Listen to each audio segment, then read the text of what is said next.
Los primeros capítulos de la Biblia, en Génesis, nos narran la creación de absolutamente todo de parte de Dios. Dice que todo fue hecho por el poder de su palabra. Dios creó la naturaleza, la cual preparó para que disfrutara el hombre y la mujer.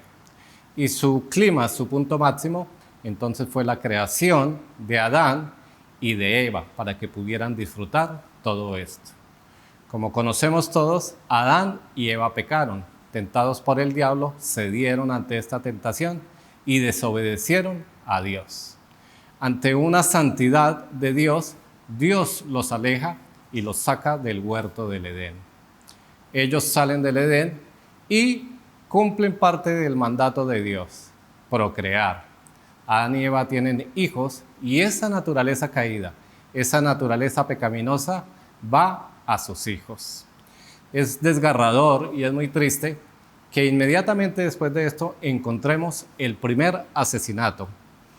El asesinato de Abel a manos de su hermano Caín es una historia desgarradora.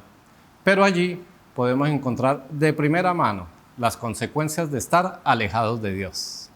Es sorprendente que en la segunda generación de la humanidad ya se hubiera cometido un asesinato. Es claro que Caín tuvo motivos egocéntricos para asesinar a su hermano. Pero es evidente que desde allí el hombre tomó una posición, o estar cerca de Dios o estar alejado de Dios. También es sorprendente, también es maravilloso, que antes de que se cometiera este asesinato, Dios ya hubiera pensado en un plan. Génesis 3:15 nos habla de la promesa de un Salvador para una humanidad pecadora, para una humanidad que estaba condenada al sufrimiento. Así que la respuesta de Dios, en su gracia, fue enviar a su Hijo Jesucristo. Jesús nació conforme a las profecías y apareció en su esfera ministerial de acuerdo al tiempo de Dios. Él dejó absolutamente todo a un lado, dejó a su familia y inició a predicar del reino de Dios. Jesús hizo milagros y manifestó su poder. Y al igual que sucedió en Génesis, muchos se colocaron al lado de él, creyeron y lo amaron y lo siguieron. Pero muchos otros lo rechazaron. Jesús fue confrontado con los líderes religiosos. Jesús fue rechazado por el pueblo al cual había ido, al pueblo de Israel. Todo esto también conforme a las profecías. Han pasado más de 2000 años y Jesús impactó a la humanidad. Tan es así que ahora se habla un antes de Jesús y un después de Jesús. Él impactó al mundo y aún hoy lo sigue haciendo. Pero al igual que hace 2000 años, muchos siguen colocándose al lado de él y muchos siguen siendo indiferentes y muchos otros lo rechazan directamente.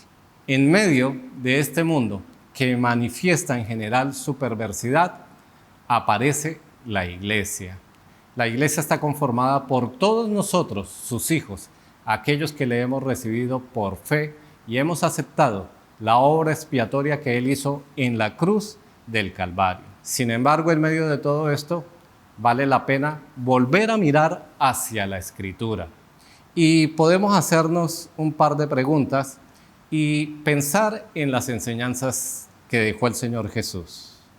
Estas preguntas son las siguientes y quiero que hoy estemos enfocados en ellas. La primera es, ¿soy un discípulo de Jesús? Y si lo soy, ¿sé cuál es la esencia de ese discípulo que quiere Jesús? Bueno, tengamos en mente eso. Pero, ¿quién es un discípulo de Jesús? Permítanme leer esta definición.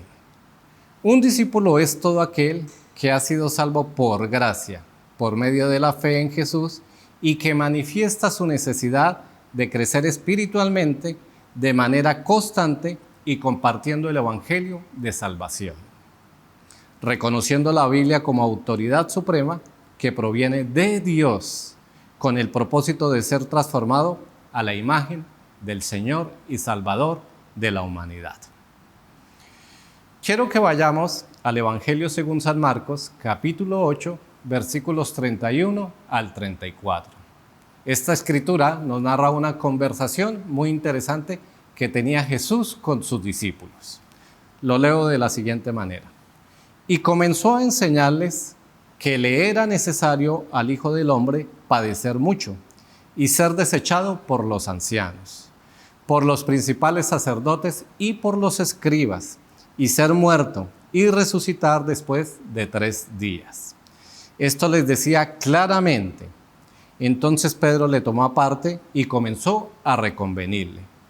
Pero él, volviéndose y mirando a los discípulos, reprendió a Pedro, diciéndote: quítate delante de mí, Satanás, porque no pones la mira en las cosas de Dios, sino en las de los hombres. Y llamando a la gente y a sus discípulos, les dijo: si alguno quiere venir en pos de mí, niéguese a sí mismo y tome su cruz y sígame. Jesús les enseñaba que era necesario que el Cristo padeciese y que resucitara en 3 días. Pedro, conocido por sus reacciones inmediatas, tuvo una respuesta como cualquiera de nosotros la hubiera podido tener. Yo me imagino que si yo hubiera sido Pedro, hubiera estado allí en presencia de Jesús, hubiera tenido la misma respuesta. Pedro lo que hizo fue hablar con Jesús y decirle: Maestro, no quiero que te suceda nada. Pedro estaba preocupado por la seguridad de su maestro. Pero, aunque la respuesta de Jesús nos pareciera un poco exagerada: apártate de mí, Satanás, porque no estás colocando la mirada en las cosas de Dios, sino en las de los hombres. Esto fue supremamente fuerte. Pero podemos entender esta reacción porque Jesús les estaba enseñando la médula espinal, la columna vertebral del Evangelio de Salvación.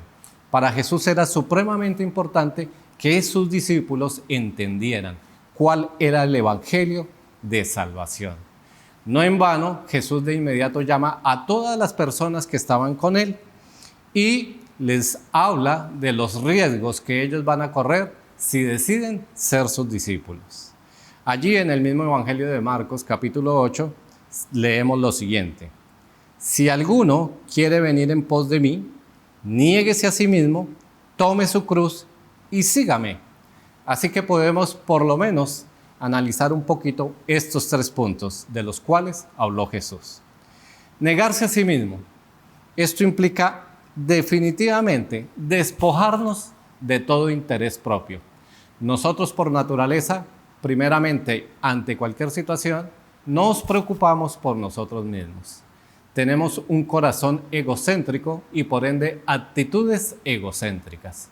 Ahora Jesús les está enseñando: es necesario, si ustedes me van a seguir, que se nieguen a sí mismos. Ahora el interés no va a estar sobre ustedes, sino sobre mi persona y sobre los demás. Ahora ustedes no van a ser servidos, sino ustedes van a ser servidores.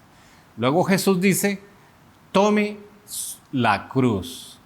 Jesús con eso se está refiriendo que en la cruz va a padecer, pero está trasladando esta situación a cada uno de los discípulos que decidan seguirlo. Tomar la cruz significa que nosotros vamos a padecer, que vamos a sufrir por causa de la predicación del Evangelio. En el tiempo de Jesús, donde estaban oprimidos por el Imperio Romano, cuando condenaban a alguien a muerte, les hacían tomar el madero sobre sus hombros y cargarlos durante una gran distancia. ¿Para qué? Para que estas personas fueran humilladas y sus familias. La cruz, la crucifixión, era una muerte dolorosa. Así que esto debió ser de impacto para los discípulos cuando Jesús les dijo: tomen su cruz. Y seguido a esto, Jesús les dice: y ahora síganme. Jesús pareciera decir: si cumplen las 2 primeras, entonces ahora son aceptos para poder seguirme. Es necesario aprender lo que Jesús estaba diciendo. Jesús lo que quería es que sus discípulos fueran conscientes del precio que tenían que pagar por seguirle. Es importante que aprendamos entonces estas 3 cosas. En realidad, Jesús no está colocando una imposición, sino da una invitación. El que permanece en mí, yo permanezco en él.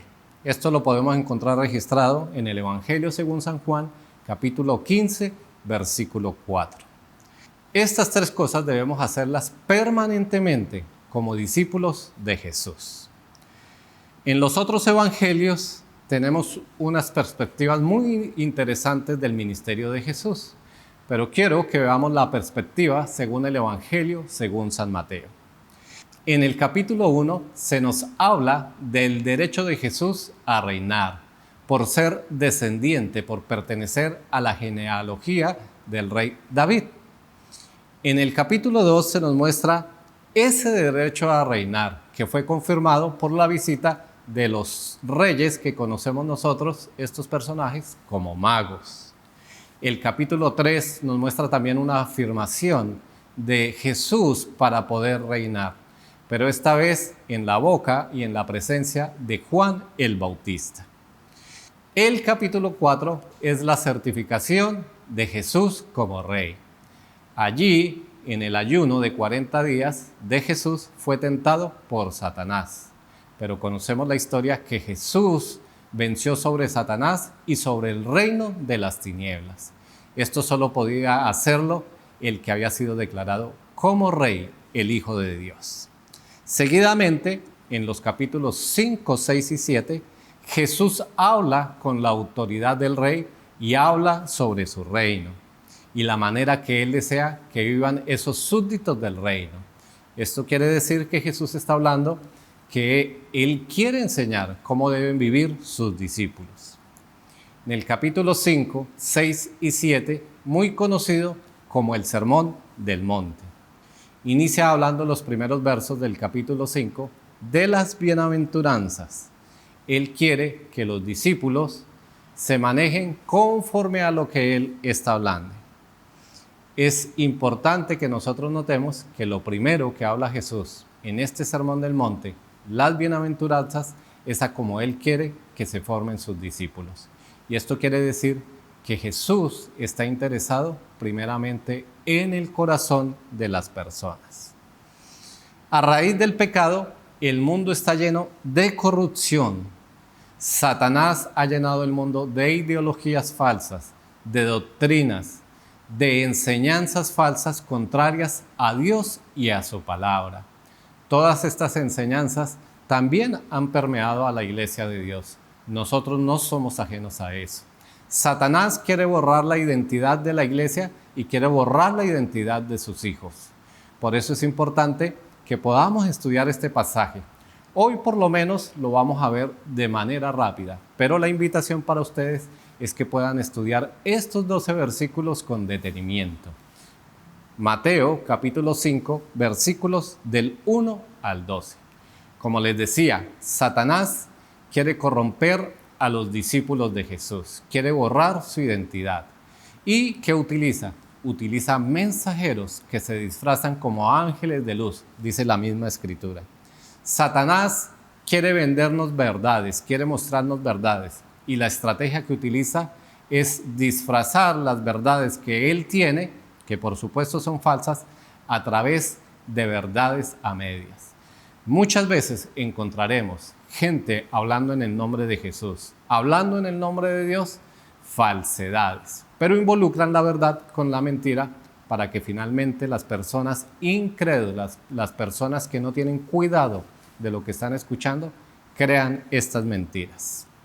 Hoy deseo que examinemos, como les decía, el capítulo 5, versículos 1 al 12. Allí Jesús va a hablar de las bienaventuranzas. Y esta palabra es muy interesante. En el Antiguo Testamento, las bienaventuranzas quiere decir feliz, muy dichoso. Y en el Nuevo Testamento tiene una connotación de muy, muy bendecido. Así que Jesús, con estas bienaventuranzas, lo que quiere decir es que quiere que aquellos que disfrutan del reino de Dios, los hijos de Dios, sean felices y muy bendecidos. Quiero entonces que iniciemos leyendo este pasaje y vamos a ir entonces a los primeros versos, el 1 y el 2. Vamos a leerlos. Viendo la multitud, subió al monte y sentándose vinieron a él sus discípulos y abriendo su boca les enseñaba. Jesús vio a la multitud que le seguía y decidió entonces subir al monte para hablarles a aquellos que quisieran escucharle. De inmediato dice el versículo que se acercaron sus discípulos y se sentaron a sus pies. Ellos sabían que Jesús siempre tenía algo para enseñarles. Aquí entonces podemos tener una primera aplicación para nosotros. Nosotros podemos ser de esa multitud que escucha, pero que permite que las palabras de Jesús entren por un oído y salgan por el otro y sigue viviendo bajo sus propios preceptos. O lo otro es que seamos discípulos que se sientan a los pies de Jesucristo y se comprometen a seguirlo. Jesús nos quiere enseñar y nosotros como discípulos debemos estar dispuestos a aprender, pero también a desaprender. El rey habló a la multitud y a sus discípulos y de una manera maravillosamente hermosa les enseñaba cuál es la esencia del discípulo que él quiere, de un ciudadano de su reino. Muchos entendieron, creyeron y le siguieron. Muchos otros tantos no le creyeron y muchos otros tantos, a pesar de que sabían que decía la verdad, decidieron rechazarlo abiertamente. En este corto pero profundo pasaje, Jesús mencionó la palabra bienaventurados 9 veces. Así que es importante que tengamos en cuenta esta palabra. Vamos a continuar entonces con la primera bienaventuranza que está en el versículo 3. Leo: bienaventurados los pobres en espíritu, porque de ellos es el reino de los cielos. Entonces, lo primero que nos enseña Jesús para la esencia del discípulo que él quiere es que sea pobre en espíritu. Esto de verdad es muy interesante porque el Señor Jesús no pronunció bienaventuranzas en favor de los ricos. Sin embargo, sí menciona lo difícil que es que entre un rico en el reino de los cielos. Esto lo podemos encontrar en Mateo, capítulo 19, versículos 23 y 24. La iglesia del primer siglo, en su mayoría, estaba conformada por pobres y por esclavos. No era extraño que ellos fueran los diáconos de la iglesia. Sin embargo, los ricos generalmente eran los calientabancas, los que estaban allí sentados y de vez en cuando se presentaban a las reuniones para escuchar algunas enseñanzas. Jesús manifestó que siempre habría pobres en la tierra. Y aunque la pobreza no se ve cercana a la felicidad, Jesús sí veía virtud en ella. La pobreza es un estado que permite acercarnos más a Dios. Allí reforzamos nuestra gratitud y podemos más de cerca alabarle a Dios. La palabra pobre que utilizó Jesús se refiere a una persona que es desposeída completamente, es decir, que no tiene absolutamente nada. En el Antiguo Testamento había un rechazo hacia la pobreza. Sin embargo, esta palabra cobró una connotación espiritual, señalando a aquel que se humilla delante de Dios. Podemos ver esto en el libro de Sofonías, un profeta que estuvo 700 años antes de Cristo. Él, en el capítulo 3, versículo 2, dejó escrito esto: y dejaré en medio de ti a un pueblo humilde y pobre, el cual confiará en el nombre de Jehová. De ese remanente pobre pero fiel saldría el Mesías. Así la pobreza espiritual era una condición para acercarse a Dios. La pobreza tiene una virtud de hacernos más nobles, de hacernos más humildes y de tener un carácter más semejante a Cristo. Esta debe ser la meta del discípulo de Cristo. Él nos pidió a nosotros que nos negáramos a nosotros mismos y que siguiéramos la cruz. Eso significa crucificar nuestras carnes y pasiones que batallan contra el alma. El discípulo de Cristo debe tener contentamiento, cualquiera sea la situación. Esto nos lo enseña el apóstol Pablo. En medio de una sociedad materialista, debemos transformar nuestro entendimiento para comprobar la voluntad de Dios, que siempre es buena, es agradable y es perfecta. Entonces, ser pobres de espíritu es entender por nosotros mismos que estamos en bancarrota espiritual y que el único que puede proveernos riqueza espiritual es Jesucristo mismo. Con esto podemos pasar entonces al versículo 4. Bienaventurados los que lloran, porque ellos recibirán consolación. El discípulo de Cristo entonces sabe llorar. Llorar delante de Dios purifica el alma. El rey David fue un pecador constante. El rey David pecó por mentira, por adulterio y por asesinato, pero se quebrantó y lloró. Y en medio de ese quebranto y arrepentimiento compuso el Salmo 51 para alabar a Dios. Así que el llorar nos beneficia para poder desahogarnos delante de Dios. En Isaías 38:1-6 encontramos un relato maravilloso. Vamos a leer.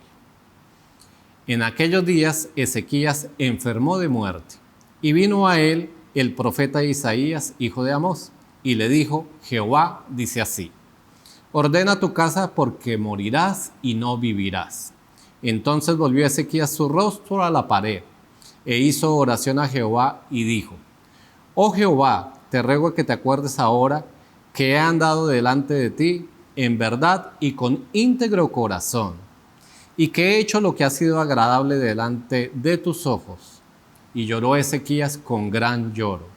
Entonces vino palabra de Jehová a Isaías, diciendo: ve y di a Ezequías: Jehová, Dios de David tu padre, dice así: he oído tu oración y visto tus lágrimas. He aquí que yo añado a tus días 15 años, y te libraré a ti y a esta ciudad de mano del rey de Asiria, y a esta ciudad ampararé.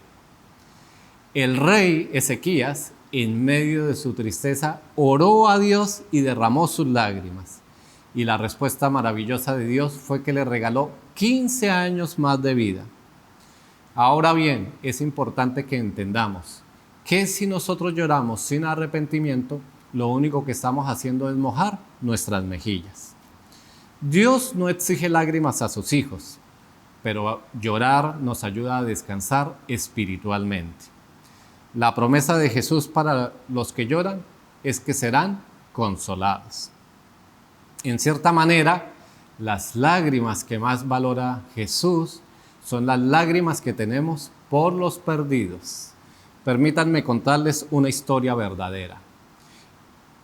Juan Knox fue un predicador escocés del siglo XVI y es conocido porque él se humilló y oró y lloró delante de Dios varias veces, y lo que le pidió a Dios es: dame a Escocia o me muero. Pues su llanto y su oración fueron escuchadas por Dios. Su llanto y su oración fueron escuchadas por Dios, y vino un avivamiento espiritual para Escocia. Entonces el consuelo viene en medio del trabajo de llevar el mensaje de salvación a otros. El versículo 5 dice lo siguiente: bienaventurados los mansos, porque ellos recibirán la tierra por heredad. Esta mansedumbre entonces quiere decir que el discípulo, en esencia, el discípulo de Jesús, es tranquilo espiritualmente. Mansedumbre tiene que ver con ser equilibrado, controlado, disciplinado y dispuesto a aprender del maestro. Ser manso no significa ser débil, indiferente, temeroso o intolerante. Si digo que soy manso, no me dejo controlar por las emociones. Por medio del Espíritu Santo tengo control sobre mis reacciones. La mansedumbre la encontramos como fruto del Espíritu Santo en la vida del creyente. Un discípulo disciplinado es aquel que tiene una relación con Jesús y aprende de manera práctica lo que es la mansedumbre. Segunda de Pedro 3:18 nos dice: creced en la gracia y en el conocimiento de nuestro Señor Jesús. La palabra de Dios nos invita a crecer en el conocimiento de Jesús. Y el mismo Señor Jesús nos dijo, y quedó registrado en Mateo 11:29, llevad mi yugo sobre vosotros y aprended de mí, que soy manso y humilde de corazón, y hallaréis descanso para vuestras almas. El mismo Señor Jesús nos dice que seamos mansos y humildes de corazón. La recompensa para los mansos es que heredarán la tierra. Por supuesto, los mansos son aquellos discípulos que han creído en el nombre de Jesús y en su obra. Ellos disfrutarán cielo y tierra nuevos.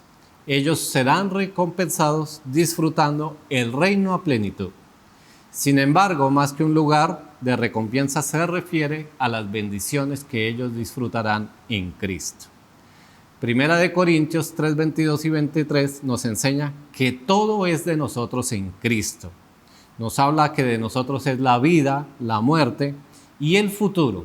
Y a su vez nosotros pertenecemos a Cristo y Cristo pertenece a Dios. Qué maravilloso esto que nos está enseñando Jesús. Con esto podemos pasar al versículo 6. Bienaventurados los que tienen hambre y sed de justicia, porque ellos serán saciados. Aquí Jesús nos enseña que la esencia de su discípulo tiene hambre y sed de que se haga lo justo. El sermón del monte no tiene un punto de vista humano. Debe ser interpretado respecto a lo que Dios hace en favor del hombre. Esta bienaventuranza está dirigida a los que tienen hambre y sed de justicia aquí, hoy. Debemos tener una vida de rectitud y santidad en todo sentido. Jesús espera que tengamos sed de hacer lo correcto en todo, en toda circunstancia, por más adversa que sea. Dios es el único que puede dar justicia a sus escogidos. El discípulo de Cristo tiene hambre de que todo marche bien. Su interés inicia cuando su objetivo es caminar bajo la voluntad de Dios y entender que necesita transmitir ese mensaje a otros que lo necesitan, es decir, a los inconversos, a los que están perdidos en este mundo sin Dios. El discípulo se interesa entonces en que otros conozcan la justicia de Dios que se cumplió en la cruz del Calvario por medio de Jesús. El versículo 7 nos lleva a otra bienaventuranza. Bienaventurados los misericordiosos, porque ellos alcanzarán misericordia. El discípulo de Jesús entonces es misericordioso.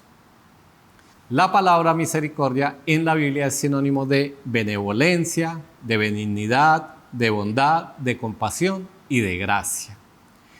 En el Antiguo Testamento la misericordia de Dios es mostrada por la compasión de Dios por la miseria humana, por su incapacidad de ayudarse a sí mismo. En el Nuevo Testamento, la misericordia de Dios se manifestó en Jesús mismo, cuando vino a esta tierra y murió por los pecados de la humanidad.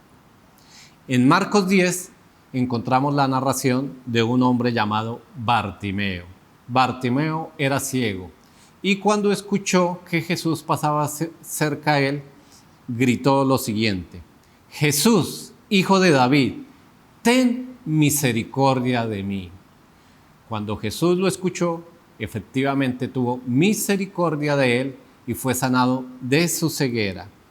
En el Nuevo Testamento, algunas veces la misericordia aparece como un don de Dios dado a los hombres y en otras ocasiones aparece como la práctica que se debe tener para alcanzar la misericordia de Dios. La misericordia también aparece como parte de fruto del Espíritu Santo y se evidencia cuando el creyente muestra amor para los demás y pone su misericordia en práctica. Es decir, no permanece viendo en la quietud con pasividad, sino que se coloca en acción para ayudar al que está sufriendo o al que está necesitado. Gálatas 6:9 nos enseña lo siguiente: no nos cansemos pues de hacer el bien, porque a su tiempo segaremos si no desmayamos. Necesitamos hacer el bien constantemente. Sabemos que hacer el bien puede causarnos cansancio espiritual, pero Jesús nos anima a que no desmayemos, porque Él siempre está con nosotros. Estamos siendo conformados a la imagen de nuestro Salvador y Señor, el cual es misericordioso. Debemos permitir que Él obre a través de nosotros en beneficio de los demás. El versículo 8, que contiene otra bienaventuranza, dice lo siguiente: bienaventurados los de limpio corazón, porque ellos verán a Dios. Entonces Jesús nos dice que sus discípulos deben tener un corazón limpio. En medio de la ceguera física, alguien puede glorificar a Dios. Pero lo más desastroso que puede suceder es que tengamos ceguera espiritual, porque si padecemos de ella, con seguridad no vamos a poder ver a Dios y viviremos más bien en medio de un infierno aquí sobre la tierra. Satanás ha cegado el entendimiento de los incrédulos para que no les resplandezca la luz de Cristo. Esto nos lo enseñó el apóstol Pablo y quedó registrado en 2 Corintios 4:4. Dios no puede ser visto por medio de procesos científicos. No podemos llevar a Dios a un microscopio para analizarlo. Tampoco podemos llevarlo a un laboratorio químico para, en medio de reacciones químicas, Él aparezca. Jesús llamó bienaventurados a los que pueden ver a Dios. Pero la pregunta es, ¿cómo podemos hacer esto nosotros? Lo esencial es tener una vida transformada por medio de Jesucristo. Hebreos 12:14 nos enseña que sin santidad nadie puede ver a Dios. En la conversión de Pablo, en el libro de los Hechos, se nos narra que Pablo quedó ciego porque tenía unas escamas en sus ojos. Y fue necesario que un creyente orara por él para que esas escamas cayeran. Esto es un cuadro de lo que Dios hace con el perdido. Dios quiere quitar las escamas de la ceguera espiritual que produce el pecado, para que caigan por medio de Jesús y podamos verle espiritualmente. Dios quiere que nosotros estemos libres del pecado y que lo veamos nítidamente a través de la obra expiatoria de Jesús. El apóstol Pablo después concluyó con esta frase maravillosa: para mí el vivir es Cristo y el morir es ganancia. Solo un discípulo de Cristo que ha vivido una relación con Cristo de manera tan personal puede concluir esto. También aquí vale la pena decir que la vida es un sinfín de decisiones. Día tras día, momento tras momento, nosotros estamos tomando decisiones, ya sean pequeñas o ya sean grandes. Pero cuando pedimos a Dios que limpie nuestros corazones, esto implica que tenemos ahora una mayor responsabilidad espiritual. Si tenemos la cruz de Cristo, tenemos entonces ahora la responsabilidad de presentar esa misma cruz al mundo perdido, a un mundo que está necesitado y que está camino al infierno. Santiago 4:17 nos dice: el que sabe hacer lo bueno y no lo hace, le es pecado. Conociendo nosotros el evangelio de salvación, nos es pecado como discípulos de Jesús no llevar el evangelio de salvación a las personas que están a nuestro lado y que sabemos que necesitan de Jesús. Colosenses 1:9 y 10 dice lo siguiente: por lo cual también nosotros, desde el día que lo oímos, no cesamos de orar por vosotros y de pedir que seáis llenos del conocimiento de su voluntad en toda sabiduría e inteligencia espiritual, para que andéis como es digno del Señor, agradándole en todo, llevando fruto en toda buena obra y creciendo en el conocimiento de Dios. El que tiene un corazón limpio, cada día desea conocer más de Cristo y las consecuencias de la obra suya en la cruz. Avancemos entonces al versículo 9. Bienaventurados los pacificadores, porque ellos serán llamados hijos de Dios. Entonces, lo que quiere Jesús del discípulo es que sepa vivir en paz y hacer la paz. En medio de un mundo agitado y ruidoso como el que estamos viviendo, Dios quiere ofrecer a todos los que le buscan esa paz. La humanidad, en medio de adelantos tecnológicos, está perdiendo su identidad en relación con Dios. La filosofía humanista y todas estas ideologías que han ido entrando han hecho que aún el Hijo de Dios esté dudando sobre su identidad. Cambiar el enfoque de Dios para enfocarnos en nosotros mismos tiene como consecuencia el sufrimiento, reflejado en desórdenes emocionales, mentales, psicológicos y sobre todo espirituales. El materialismo, por supuesto, también ha contribuido a las frustraciones y a la falta de paz en nuestras vidas. Ante tales situaciones, el hombre ha intentado buscar soluciones fuera de Dios, pero no lo ha logrado ni podrá hacerlo. Proverbios 14:12 nos habla acerca de esto. Hay camino que al hombre le parece derecho, pero su fin es camino de muerte. Y esto refleja la realidad de aquellos que deciden buscar su propia paz por caminos diferentes al Evangelio de Jesucristo. Solo podemos encontrar la paz en el autor de la paz, en Jesucristo mismo. Como discípulos de Jesús somos identificados como hacedores de paz y a la vez como hijos de Dios. Jesús no da la paz como el mundo la da. Da una paz que permanece en medio de las adversidades. Él es el príncipe de paz. Colosenses 1:20 dice lo siguiente: y por medio de él reconciliar consigo todas las cosas, así las que están en la tierra como las que están en los cielos, haciendo la paz mediante la sangre de su cruz. Cristo hizo la paz mediante su sangre en la cruz, dice la palabra, que derramó hasta la última gota. Jesús es el autor y el hacedor de la paz. Jesús derribó toda barrera cultural, social, geográfica, política, económica y étnica para que podamos tener la paz que Él solamente nos puede brindar. Vamos a pasar entonces al versículo 10 y 12. Bienaventurados los que padecen persecución por causa de la justicia, porque de ellos es el reino de los cielos.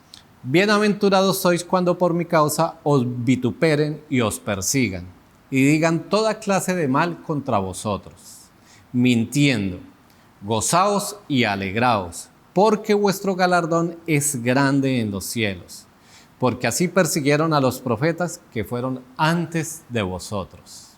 Entonces Jesús nos está enseñando que Él quiere que su discípulo entienda que en medio de la persecución también va a ser bienaventurado.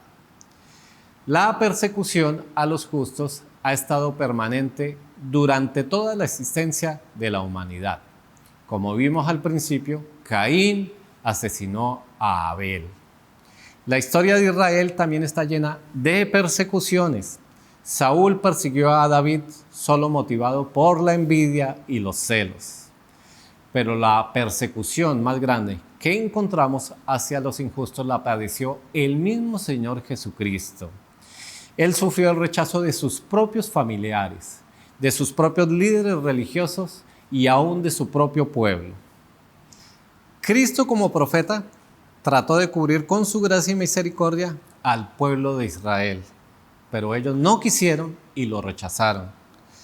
Por eso lloró y profetizó sobre Jerusalén su destrucción.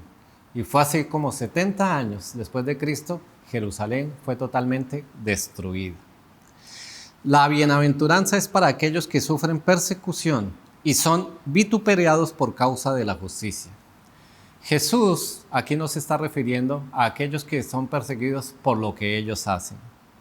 La Biblia nos enseña que todos los que hacen injusticia serán recompensados con su castigo, porque Dios no hace acepción de personas. Habrá un galardón grande en los cielos para aquellos que son perseguidos por causa del Evangelio de Jesucristo. El galardón es diferente a las coronas que recibirán los hijos de Dios: la corona de vida, la corona de justicia o la corona de gloria. Hay que aceptar que hay un premio especial, un galardón para aquellos que van a ser perseguidos por causa de la predicación del Evangelio de Cristo. Así que para ir concluyendo, me gustaría hacer un resumen. Si somos discípulos de Jesús, nos negamos a nosotros mismos, tomamos la cruz y le seguimos. Es decir, que nos entregamos a Cristo incondicionalmente. Entonces, ¿cuál va a ser la esencia para nosotros vivir como discípulos de Jesús? Bueno, si vamos a ser discípulos de Jesús, Seremos pobres en espíritu. Sabremos llorar. Seremos tranquilos espiritualmente, es decir, mansos. Tendremos hambre y sed de justicia para que se haga lo justo. Seremos misericordiosos. Tendremos un corazón limpio. Sabremos vivir en paz y hacer la paz. Y sabremos que en medio de la persecución, por causa del Evangelio, seremos bienaventurados. Nosotros necesitamos estar firmes en medio de un mundo que quiere borrar la identidad de los discípulos de Jesucristo. Para esto necesitamos estar seguros que hemos entregado nuestra vida a Jesús. Necesitamos entender que todo hombre es pecador y que la única respuesta que puede tener si está buscando tranquilidad, paz en su corazón, es la cruz de Cristo. Así que, amados, les animo a permanecer fieles y firmes en la palabra de Dios. Y para despedirme, quiero dejarlos con estas 3 preguntas. Como discípulo de Cristo, ¿estás aprendiendo más de Él? ¿Estás imitando a tu maestro? Y por último, ¿te consideras un discípulo bienaventurado? Amados, Dios les bendiga y espero que sigan disfrutando de las enseñanzas de este Congreso AMA. Amor, misión y adoración. Hasta luego.